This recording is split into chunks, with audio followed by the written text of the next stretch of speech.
Best moral stories. ఒక గ్రామంలో పెద్ద జమీందారీ భవనం ఉంది. ఆ భవనంలోని కచేరీ గదిలో వృద్ధ జమీందారు రామభద్రరాజు ఒక పెద్ద చెక్క పీఠంపై కూర్చొని ఆలోచిస్తున్నారు. పక్కనే దివాను సుబ్బయ్య లేఖలు చూస్తున్నారు.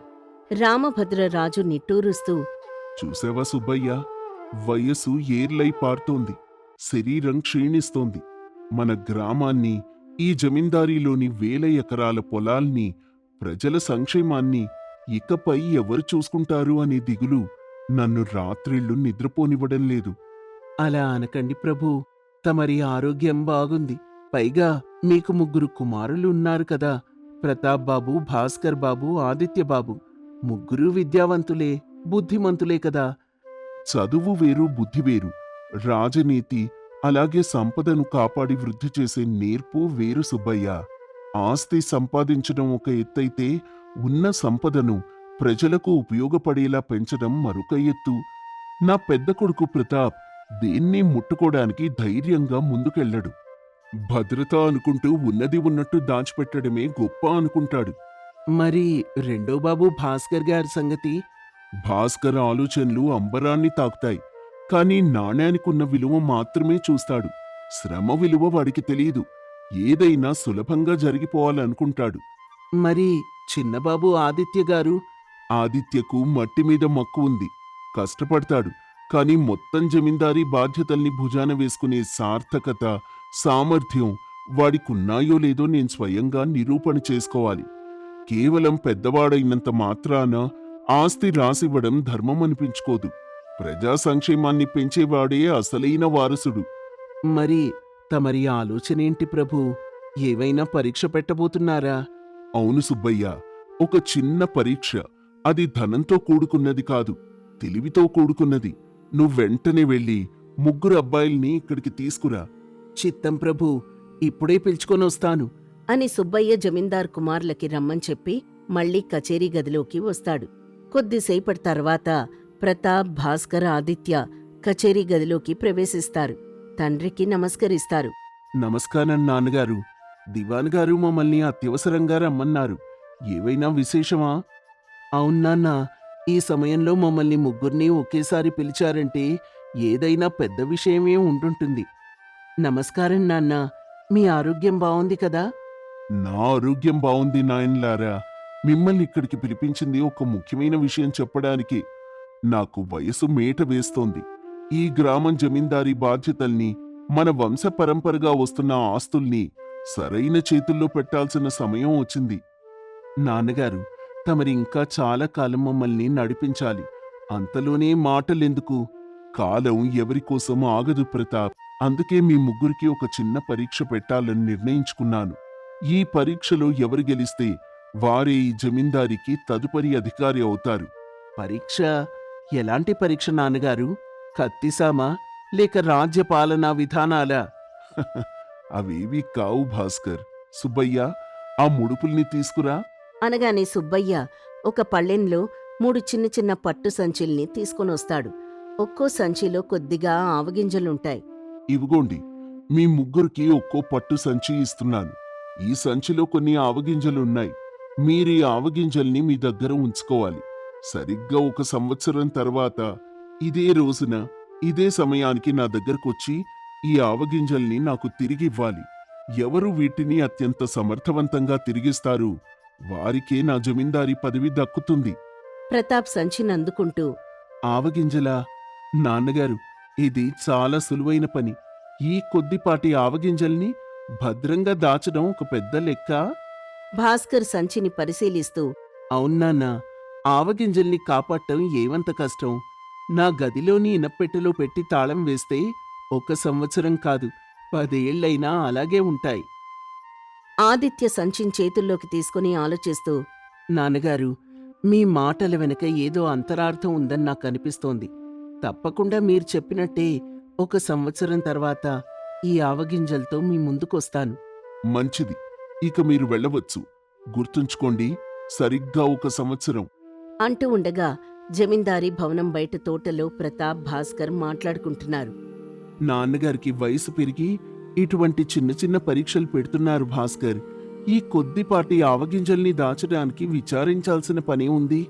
నేను వీటిని ఒక పట్టుగుడ్డలో చుట్టి మాటిమాటికి గాలి తగలకుండా నా పెట్టెలో దాచిపెడతాను. గాలి తగలకపోతే ఆవగింజలు పాడవ్వు. అన్నయ్య, నువ్వు చాలా అమాయకుడివి. పెట్టెలో పెడితే చదలు పడవచ్చు. నేనీ ఆవగింజల్ని పూజా మందిరంలో దేవుడి పటాల వెనుక ఒక వెండి గిన్నెలో దాచిపెడతాను. దేవుడి అనుగ్రహం ఉంటుంది, ఆవగింజలు సురక్షితంగా ఉంటాయి. పరీక్ష ముగిసే రోజున తీసుకొచ్చి నాన్నగారి చేతిలో పెడతాను. సరే మరి, మన తమ్ముడు ఆదిత్య ఏం చేస్తున్నాడో చూసావా? ఆ సంచిని పట్టుకుని ఆలోచిస్తూ పొలాల వైపు వెళ్ళాడు. వాడికెప్పుడు ఆ మట్టి పొలాలే గతన్నయ్యా. వాడు ఏం చేస్తాడో మనకెందుకు, మనం మన పని చూసుకుందాం. అలా ఉండగా ఇటు పొలాల దగ్గర ఆదిత్య, ముసలి రైతు వెంకటయ్య మాట్లాడుకుంటున్నారు. ఏంటండి చిన్నబాబు గారు, అలా చేతిలో ఉన్న చిన్న సంచి వంక చూస్తూ ఆలోచనలో పడ్డారు? పొలం గట్టు మీద అలా నిలబడిపోతే ఎలా? చూడు వెంకటయ్య, నాన్నగారు మా ముగ్గురు అన్నదమ్ములకి ఈ ఆవగింజల సంచులిచ్చి 1 సంవత్సరం తర్వాత తిరిగి ఇమ్మన్నారు. నాన్నగారు ఊరికే ఏ పని చేయరు. ఈ ఆవగింజల్ని కేవలం దాచిపెడితే అవి మురిగిపోతాయి లేదా ఎండిపోతాయి. సంపదను దాచిపెడితే దాని విలువ పెరగదు కదా. నిజమే బాబు, విత్తనాన్ని మూటకట్టి ఇంట్లో పెడితే అది మూటగానే ఉంటుంది. అదే మట్టిలో నాటితే అది చెట్టు అవుతుంది, వేల విత్తనాల్ని ఇస్తుంది. ఎంత బాగా చెప్పావు వెంకటయ్య. నాన్నగారిచ్చింది కేవలం ఆవగింజలు కావు, ఒక బాధ్యత. ఈ ఆవగింజల్ని నేను మన జమీందారీలోని సారవంతమైన 5 ఎకరాల పొలంలో చల్లుతాను. నీళ్లు పోసి ఎరువు వేసి కంటికి రెప్పలా కాపాడతాను. ఆవ పంట పండిస్తాను. శభాష్ బాబు, మీ ఆలోచన చాలా గొప్పది. ఆవ పంట చాలా త్వరగా చేతికొస్తుంది. ఈ ఒక్క సంచి ఆవగింజలతో 5 ఎకరాల పొలంలో అద్భుతమైన పంట పండించవచ్చు. నేను మీకు సహాయంగా ఉంటాను బాబు. ధన్యవాదాలు వెంకటయ్య. ఇప్పుడే పొలాన్ని దుక్కి దున్నే ఏర్పాటు చేస్తాను. ఈ ఆవగింజలు నేలలో మొలకెత్తాలి, సంపద వృద్ధి చెందాలి. అలా అనుకుంటూ ఉండగా 6 నెలలు గడిచాయి. కచేరీ గదిలో దివాన్ సుబ్బయ్య, ప్రతాప్ మాట్లాడుకుంటున్నారు.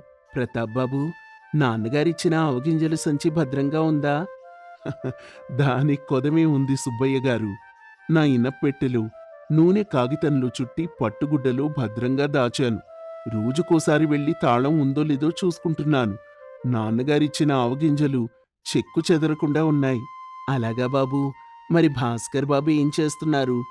తమ్ముడు భాస్కర్ దేవుడి పూజా గదిలో పెట్టాడు కదా, రోజు దానికి ధూపం చూపిస్తున్నట్ట. ఇద్దరం నాన్నగారు అడిగిన రోజున మా సంచీల్ని ఉన్నట్లు ఇచ్చేస్తాం. మరి చిన్నబాబు ఆదిత్య గారి సంగతి మీకు తెలుసా?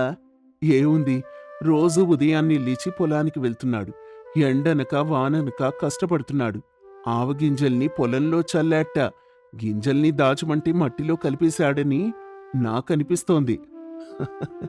కాలమే సమాధానం చెప్తుందిలే ప్రతాప్ బాబు. ఇంతలో పొలంలో ఆదిత్య, వెంకటయ్య పచ్చని ఆవచేను మధ్య నిలబడి మాట్లాడుకుంటున్నారు. పసుపచ్చని పూలతో చేను మెరిసిపోతోంది. చూడండి బాబుగారు, మన ఆవచేను ఎంత ముచ్చటగా ఉందో. పొలమంతా బంగారం పరిచినట్టుంది. అవును వెంకటయ్య, నాన్నగారిచ్చిన గుప్పెడు ఆవగింజలు ఈ రోజు లక్షలాది ఆవగింజలుగా మారుతున్నాయి. మొదటి విడత పంట చేతికి రాగానే వాటిని మళ్లీ విత్తనాలుగా మార్చి మిగతా ఖాళీ పొలాల్లో కూడా వేశాం. ఇప్పుడు మన దగ్గర బస్తాల కొద్దీ ఆవాలున్నాయి.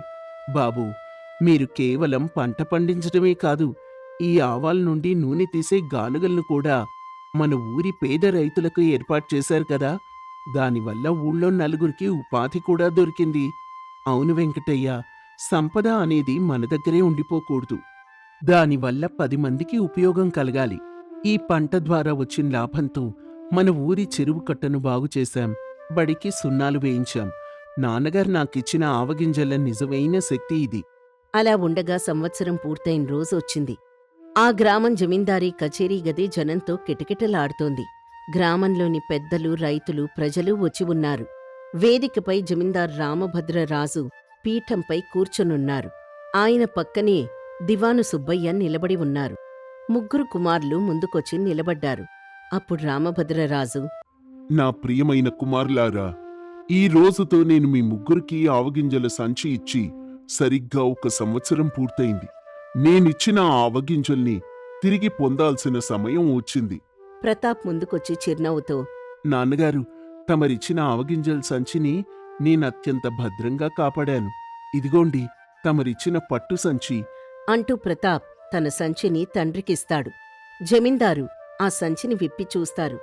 సంచిలోని గింజల్ని పరిశీలిస్తూ, ప్రతాప్, నువ్వు దీన్ని పెట్టెలో పెట్టి గాలి తగలకుండా దాచావు కదా. గాలి తగలకపోవడం వల్ల, తేమ లేకపోవడం వల్ల ఈ ఆవగింజలు పురుగుపట్టి బూజుపట్టి వాసనొస్తున్నాయి. ఇవిప్పుడు దేనికి పనికిరావు. ప్రతాప్ దిగ్భ్రాంతితో, నాన్నగారు, నేను చెక్కు చెదరకుండా దాచాలని చూశాను, కానీ ఇవి పాడవుతాయని ఊహించలేకపోయాను. ప్రతాప్, దాచిపెట్టిన ఏ వస్తువైనా ఉపయోగించకపోతే కాలక్రమేణా నాశనమవుతుంది. సరే సరే, భాస్కర్, నువ్వేం చేశావు? నాన్నగారు, అన్నయ్య చేసిన పొరపాటు నేను చేయలేదు. నేను పూజా గదిలో వెండి గిన్నెలో భద్రంగా ఉంచాను. కానీ కొద్ది రోజుల కిందట చూస్తే ఆ గింజలు ఎండిపోయి పొడి పొడిగా మారిపోయాయి. అందుకే తమరికిచ్చిన మాట ప్రకారం ఆవుగింజలు ఇవ్వాలి కాబట్టి నిన్ననే అంగడికి వెళ్ళి కొత్తగా 6 కిలో ఆవుగింజలు కొని ఈ సంచిలో తెచ్చాను. ఇదిగోండి, స్వీకరించండి. రామభద్రరాజు కోపంగా కాకుండా ప్రశాంతంగా భాస్కర్తో ఇలా అన్నారు. భాస్కర్, నేను నీకిచ్చిన గింజలు ఇవి కావు. నువ్వు నా ప్రశ్న నుండి తప్పుకోవడానికి ధనంతో కొత్తవి కొని తెచ్చావు. అంటే నువ్వు సమస్యను పరిష్కరించలేదు, కేవలం ధనంతో కప్పిపుచ్చడానికి చూశావు. ఉన్న సంపదను కాపాడుకోలేక బయట సంపదపై ఆధారపడ్డావు. భాస్కర్ తలదించుకొని, క్షమించండి నాన్నగారు. ఇక 3వ కుమారుడు, ఆదిత్య, నువ్వు నేనిచ్చిన ఆవగింజల్ని ఏం చేశావు నాయనా? నాన్నగారు, తమరిచ్చిన ఆవగింజల సంచిని నేనింట్లో దాచలేదు. వాటిని మన జమీందారీ పొలంలో విత్తనాలుగా చల్లాను. నీళ్లు పోసి స్వేదాన్ని చిందించి పంట పండించాను. మొదటి పంటగా వచ్చిన ఆవాల్ని మళ్లీ విత్తనాలుగా మార్చి మరింత ఎక్కువ విస్తీర్ణంలో సాగు చేశాను. రామభద్రరాజు కళ్ళల్లో ఆనందంతో, మరి నా ఆవగింజలెక్కడున్నాయి ఆదిత్య? నాన్నగారు, ఆవగింజలు సంచిలో పట్టే పరిమాణంలో లేవు. ఇదిగోండి, బయట చూడండి. ఆదిత్య సైగ చేయగానే దివాణం ముంగిట్లోకి 5 ఎడ్లబండ్లొస్తాయి. ప్రతి బండిలోనూ పెద్ద పెద్ద బస్తాల నిండా తాజాగా పండిన బంగారు వర్ణపు ఆవాలు నిండి ఉంటాయి. నాన్నగారు, తవన్ నాకిచ్చిన ఒక చిన్న సంచి ఆవగింజలు ఇప్పుడు 50 బస్తాల ఆవాలుగా మారాయి. అంతేకాదు, ఈ ఆవ పంట ద్వారా మన ఊరి రైతులకు ఉపాధి దొరికింది. ఊర్లో నూనె గానుగలు ఏర్పడ్డాయి. వచ్చిన లాభంతో ఊరి చెరువును, బడిని బాగుచేశాం. తమరిచ్చిన ఆవగింజలిచ్చిన ఫలితమిది. ఇది విన్నాక దివాణమంతా చప్పట్లతో, ప్రజల ఆనంద ధ్వనులతో నిండిపోతుంది. అప్పుడు రామభద్రరాజు పీఠంపై నుండి లేచి ఆదిత్యం దగ్గరికి తీసుకుని ఆలింగనం చేసుకుంటారు. శభాష్ ఆదిత్య, శభాష్! నాయన్లారా, ప్రతాప్, భాస్కర్, ఇప్పుడు వినండి. నేను మీకిచ్చింది కేవలం ఆవుగింజలు కావు. ఈ జమీందారీ సంపదకు అవి సంకేతాలు. నాన్నగారు, ఈ రోజు నాకు నా పొరపాటు తెలిసొచ్చింది. సంపదను దాచిపెడితే అది వృద్ధి చెందకపోగా నశిస్తుందని నాకర్థమైంది. అవును నాన్నా, కష్టపడకుండా సులభమైన మార్గాల్లో ధనం వెచ్చిస్తే లోటు పూడదని, సృజనాత్మకత లేని ధనం దండగని నా జ్ఞానోదయమైంది. సంతోషం. సంపద అనేది నది నీటి లాంటిది. అది ప్రవహిస్తూ ఉండాలి. 10 మందికి దాహం తీర్చాలి. పొలాలను తడపాలి. ఒకే చోట నిలిచిపోతే ఆ నీరు మురికి నీరవుతుంది. ప్రతాప్ సంపదను దాచిపెట్టి నాశనం చేయబోయాడు. భాస్కర్ ఉన్న సంపదను కాపాడుకోలేక బయటి ధనాన్ని దుర్వినియోగం చేశాడు. కాని ఆదిత్య తన శ్రమతో, తెలివితో, సృజనాత్మకతతో ఆ కొద్దిపాటి సంపదను 1000 రెట్లు పెంచాడు. తానొక్కడే అనుభవించకుండా గ్రామానికంతటికీ ఉపయోగపడేలా చేశాడు. అద్భుతమైన తీర్పు ప్రభు. జమీందారీ బాధ్యతలకు ఎవరు అర్హులో స్పష్టంగా తేలిపోయింది. గ్రామ ప్రజలారా, మన గ్రామం జమీందారీ తదుపరి వారసుడిగా, జమీందారుగా ఆదిత్యను ప్రకటిస్తున్నాను. సంపదను పెంచేవాడే, ప్రజల శ్రేయస్సును కోరేవాడే నిజమైన పాలకుడు. ఆదిత్య నాయకత్వంలో మన ఊరు మరింత సుభిక్షంగా ఉంటుంది. ప్రజలందరూ ఆదిత్య బాబుగారికి జై, జమీందార్ రామభద్రరాజు గారికి జై అని జయజయధ్వానాలు చేశారు. ఆదిత్య తండ్రి పాదాలకు నమస్కరించి, నాన్నగారు, మీ నమ్మకాన్ని, ఈ ఊరి ప్రజల నమ్మకాన్ని నేనెన్నటికీ వమ్ము చేయను. సంపదను ప్రజా సంక్షేమానికి, గ్రామ అభివృద్ధికి ఆయుధంగా మారుస్తాను. నిండు నూరేళ్లు వర్ధిల్లు నాయనా. ఈ కథ వల్ల మనకు తెలిసే నీతి ఏంటంటే, సంపదను కేవలం కూడబెట్టడం లేదా దాచిపెట్టడం వల్ల ఎటువంటి ఉపయోగమూ ఉండదు.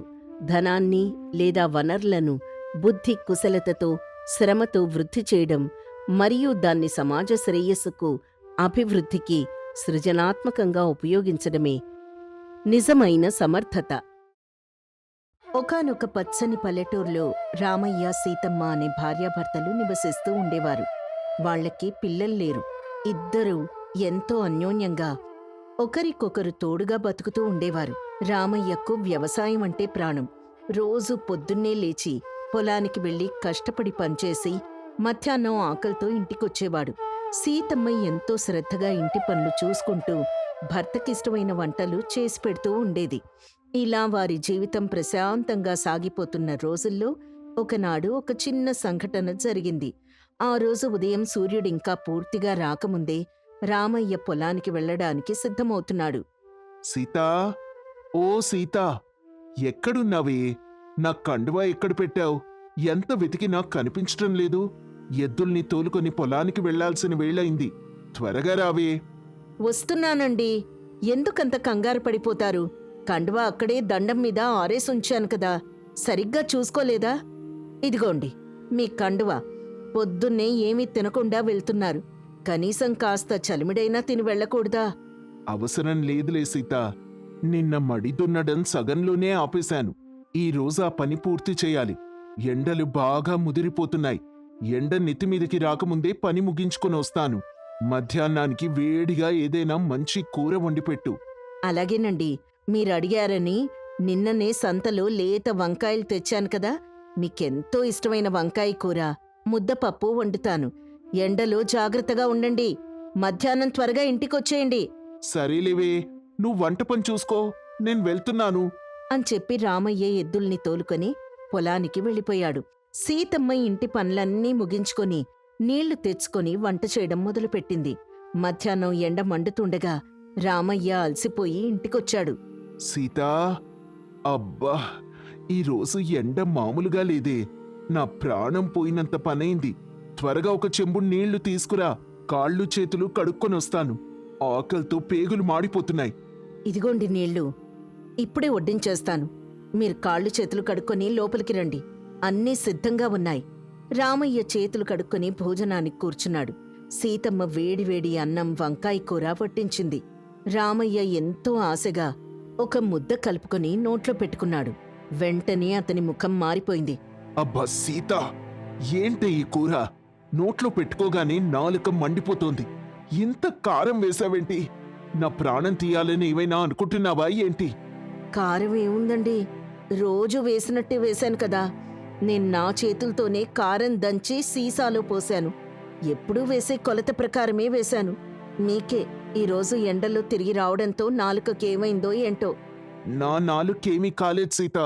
నువ్వు వంట మీద ధ్యాస లేకుండా కళ్ళు మూసుకొని వంట చేస్తున్నావా ఏంటి? ఇంత కారం తింటే నా కడుపేమవ్వాలి? మనిషిని చంపేలా ఉన్నావు. ఈ కూర వద్దు, ఏమీ వద్దు. ఇలాంటి కూర పందులు కూడా తినవు. నేనేమీ కళ్ళు మూసుకోలేదండి. ఉదయం లేచినప్పటినుంచి రాత్రి పడుకునేదాకా ఇంటి పనులతో, పొయ్యి సెగతో నేను చస్తూ ఉంటే మీరు తీరిగ్గా వచ్చి కూర్చొని వంకలు పెట్టడం మొదలుపెట్టారు. నేనేం కావాలని కారం ఎక్కువ వేయలేదు. నేను పొలంలో కష్టపడకుండా ఊరికే కూర్చుంటున్నానా ఏంటి? రక్తాన్ని చెమటగా మార్చి నేను కష్టపడితేనే కదా మనకింత కూడు దొరుకుతోంది. ఆ వచ్చిన దాంతో ఒక మంచి కూర వండలేవా? ఎప్పుడూ ఏదో ఒక తప్పు చేస్తూనే ఉంటావు. అసలు నీకు వంట చేయడమే రాదు. నాకు వంట రాకపోతే ఇన్నేళ్లుగా ఎలా తింటున్నారండి? నేను చేసిన వంటే కదా మీరు రోజు తింటోంది. ఈరోజేదో పొరపాటున ఒక రవ్వ కారం ఎక్కువైతే నన్నింత మాట అంటారా? నేను పడే కష్టం మీకు కనిపించదా? చాలే కాపు. నా ఆకలంతా చచ్చిపోయింది. ఈ కారం కూర నేను తినలేను. నాకు మజ్జిగన్నం పెట్టు, అది తిని పడుకుంటాను అనగానే సీతమ్మ ఏడుస్తూ మజ్జిగన్నం పెట్టింది. ఆ రోజు ఇద్దరూ ఒకరితో ఒకరు మాట్లాడుకోకుండానే నిద్రపోయారు. అలా ఉండగా మరుసటి రోజు ఉదయం కూడా ఇద్దరి మధ్య మాటల్లేవు. రామయ్య మౌనంగానే పొలానికి వెళ్ళిపోయాడు. సీతమ్మ మనసులో బాధపడుతూనే ఈ రోజైనా భర్తకు నచ్చేలా మంచి కూర వండాలని నిర్ణయించుకుంది. ఎంతో శ్రద్ధగా జాగ్రత్తగా బీరకాయ కూర వండింది. ఈసారి కారం తక్కువగా వేసింది. మధ్యాహ్నం రామయ్య ఇంటికి రాగానే వడ్డించింది. రామయ్య అన్నంలో బీరకాయ కూర కలుపుకుని నోట్లో పెట్టుకున్నాడు. మళ్ళీ అతని ముఖంలో అసహనం కనిపించింది. సీత, ఏంటే ఇది? నిన్న కారం ఎక్కువైందని చెప్తే ఈ రోజు ఉప్పు బస్తా మొత్తం కూరలో గుమ్మరించినట్టున్నావు. నోట్లో పెట్టుకోలేకపోతున్నాను. అదేంటండి అలా అంటారు? ఉప్పు సరిపడానే వేశాను. నేను చేత్తోనే కొలత చూసుకునేశాను. కావాలంటే నేను కూడా తినిచూస్తాను. నీకు బాగానే ఉంటుంది సీత. నీకు రుచి తెలియడం మానేసింది. నాకు మాత్రం ఈ ఉప్పు కషాయం గొంతు దిగడం లేదు. రోజు ఏదో ఒక తప్పు చేస్తూనే ఉన్నావు. నిన్న కారం అన్నారు, ఇవాళ ఉప్పు అంటున్నారు. నేనెంత జాగ్రత్తగా వండినా మీకెప్పుడూ నా వంటలో వంకలే కనిపిస్తున్నాయి. నేనేమి మీకు శత్రువుని కాదు కదా, కావాలని చెడగొట్టడానికి. శత్రువువి కాకపోయినా శత్రువు చేసే పని చేస్తున్నావు.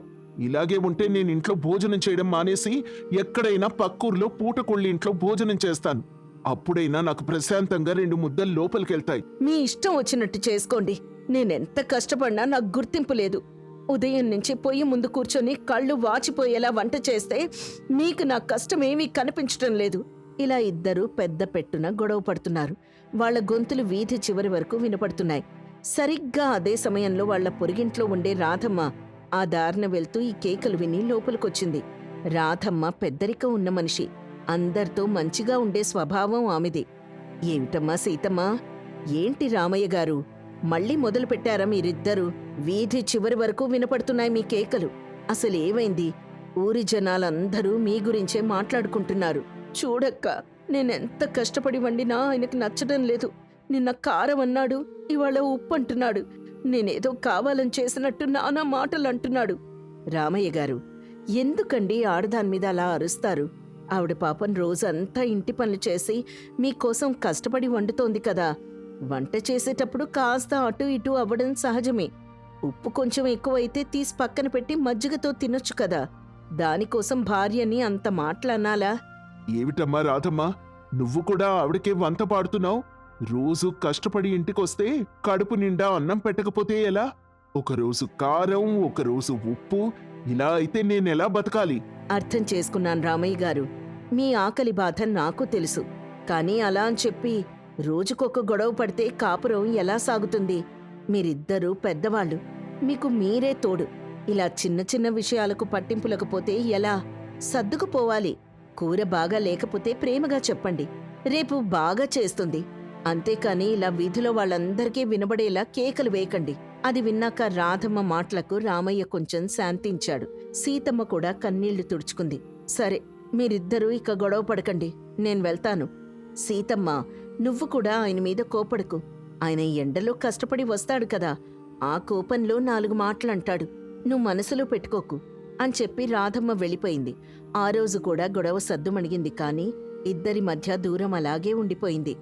అలా ఉండగా మరుసటి రోజు మధ్యాహ్నం సమయం సీతమ్మ వంటగదిలో పనిచేసుకుంటోంది. రాధమ్మ చేతిలో ఒక చిన్న గిన్నె పట్టుకుని సీతమ్మ వాకిట్లోకొచ్చింది. సీతమ్మా, ఓ సీతమ్మా, ఇంట్లోనే ఉన్నావా? రా అక్క, లోపలికి రా, కూర్చో. ఏంటి మధ్యాహ్నం పూటొచ్చావు? చేతిలో ఆ గిన్నెంటి? ఏం లేదు సీతమ్మా, ఈరోజు మా ఇంట్లో తోటకూర పప్పు వడియాలు చేశాను. తోటకూర చాలా లేతగా ఉంటే పప్పు కమ్మగా కుదిరింది. వండేటప్పుడు కాస్త ఎక్కువగా అయింది.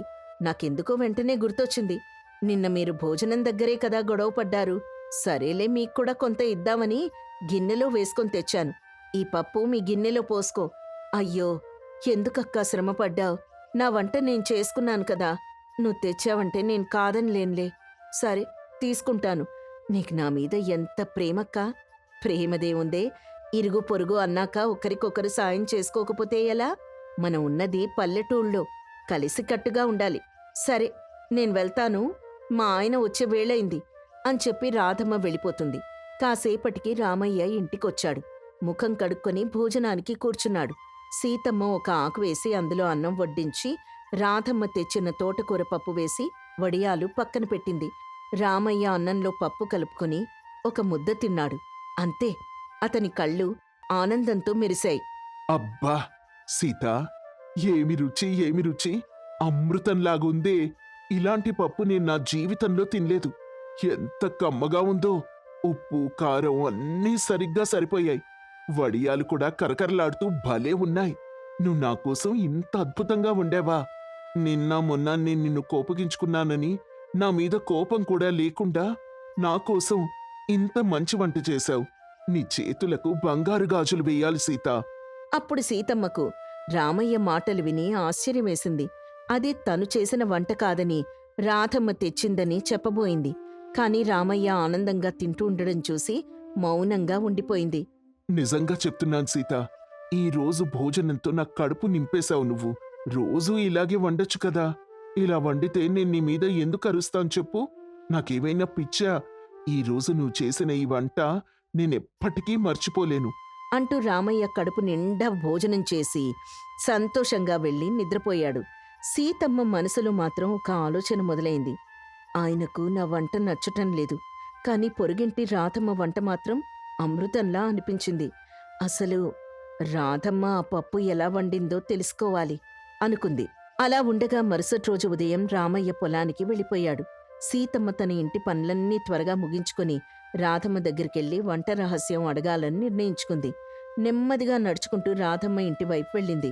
రాధమ్మ వాకిట్లోకి అడుగుపెట్టబోతున్న సీతమ్మకు లోపల్నుంచి పెద్ద పెద్ద కేకలు వినబడ్డాయి. రాధమ్మ, ఆమె భర్త సోమయ్య పెద్దగా గొడవ పడుతున్నారు. సీతమ్మ ఆగిపోయి వాకిట్లోనే నిలబడి వినసాగింది. రాధా, ఏమిటే ఈ వంట? ఇది మనుషులు తినేదేనా? పొంది కూడా తినద్దీన్ని. మార్కెట్ నుంచి అంతంత ఖర్చు పెట్టి మంచి కూరగాయలు తెస్తే నువ్వు వాటిని ఇలా చెడగొడుతున్నావు. కూరలో అసలు రుచి పచి లేదు. మీకెప్పుడూ వంకలేనండి.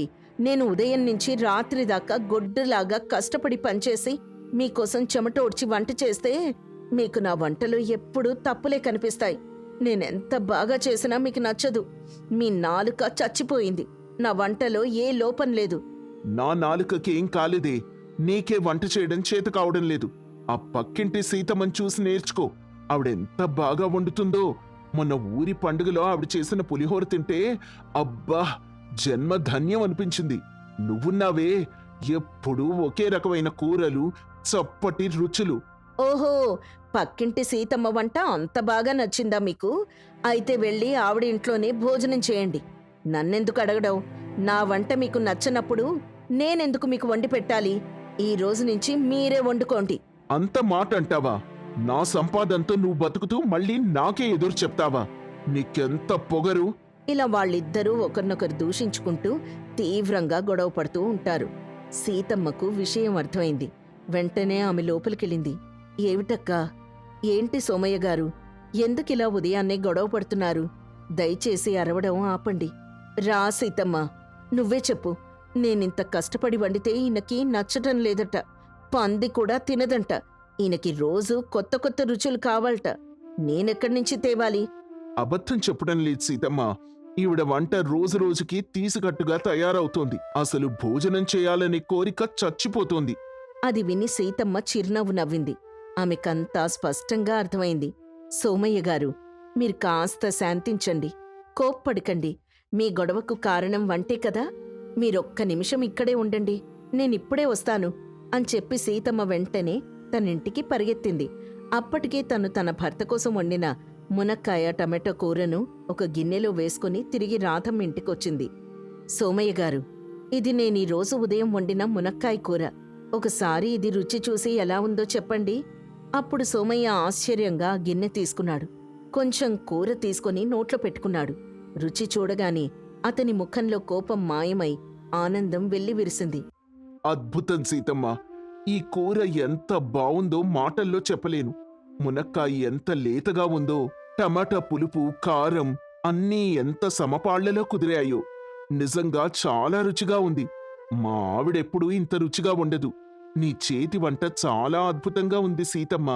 అది వినగానే రాధమ్మకి మాటలు విని కోపం రాలేదు గాని సిగ్గనిపించింది. అప్పుడు సీతమ్మ నవ్వుతూ అసలు విషయం చెప్పడం మొదలుపెట్టింది. చూశారా సోమయ్య గారు, నిన్న సరిగ్గా మా ఇంట్లో కూడా ఇదే జరిగింది. 2 రోజుల క్రితం నేను వండిన కూరలో కారం, ఉప్పు ఎక్కువయ్యాయని మా ఆయన నాతో పెద్ద గొడవ పడ్డారు. మీరు కూడా వచ్చి మాకు సర్ది చెప్పారు కదక్కా. నిన్న మధ్యాహ్నం మీరు తెచ్చిన తోటకూర పప్పు మా ఆయనకి వడ్డించాను.